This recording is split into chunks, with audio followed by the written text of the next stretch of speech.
The Wonderful Toys par Enlil Albana sur Ciné-Web Radio. Alors, dans les petits coups de cœur côté mug, il y a des choses très sympas qui sont les mugs Looney Tunes. Bon, c'est pas des nouveautés, mais c'est toujours très sympa et voilà. Et côté mug également, un truc qui marche très fort actuellement, c'est les mugs Michael Jackson. Alors, Billie Jean is not my lover, Thriller, King of Pop. Ah, des petits trucs sympas, ça, c'est les petits véhicules à l'eau dans ce format-là. C'est vraiment très très sympa et en plus, c'est un gros avantage, c'est que c'est pas cher du tout par rapport à d'autres figurines ou d'autres véhicules. C'est vraiment pas cher.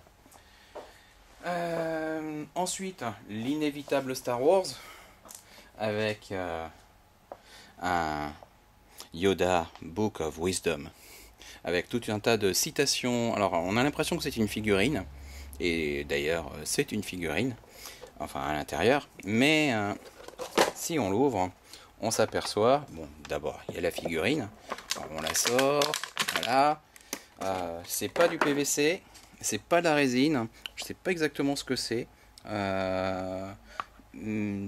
probablement une espèce de céramique. Qu'est-ce qu'on trouve dedans? Le Book of Yoda, avec tout un tas de citations de Yoda. A Jedi must have the deepest commitment, the most serious man.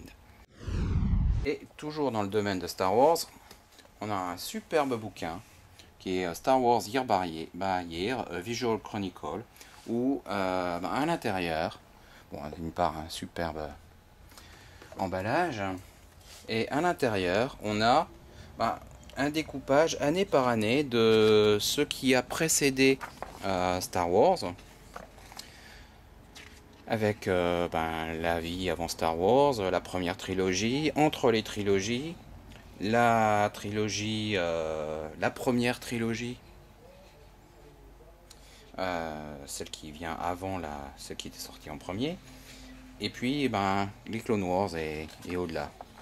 Et en gros, tout ce qui a précédé Star Wars, année par année, avec tout ce qui a pu influencer la série.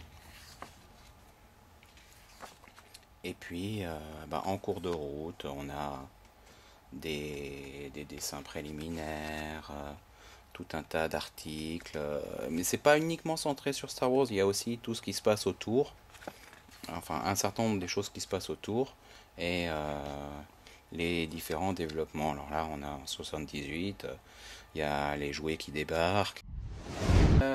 Dans le domaine un peu connexe du jeu vidéo, on a The Art of Resident Evil 5 qui est sorti il y a un mois et demi.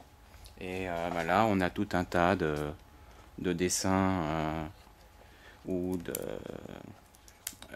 d'éléments d'animation pour les personnages. Donc c'est un artbook avec des découpages, des dessins préliminaires, des environnements. Du côté des produits dérivés d'ici, nous avons la superbe Batmobile du film de 1989 qui est dans un noir assez mat. Ça sort au 1/18 chez Playmates et elle est vraiment superbe. C'est pas une nouveauté, mais c'est toujours agréable à avoir dans une vitrine pour quelqu'un qui aime bien Batman et les films. Et un autre produit dérivé chez DC, alors on est dans du bouquin, mais c'est les 75e, le poster book du 75e anniversaire de DC, qui avec 100 couvertures qui ont marqué l'univers DC, avec le Action Comics numéro 1, le Detective Comics 27, et alors il y a des petites marques de prédécoupage et on peut les mettre sous cadre directement. Voilà, c'est vraiment fait pour être découpé, encadré. Il y a des commentaires par rapport aux différentes couvertures. Alors effectivement, on commence dans les années 40 et puis on va progressivement évoluer vers les années 60, 70.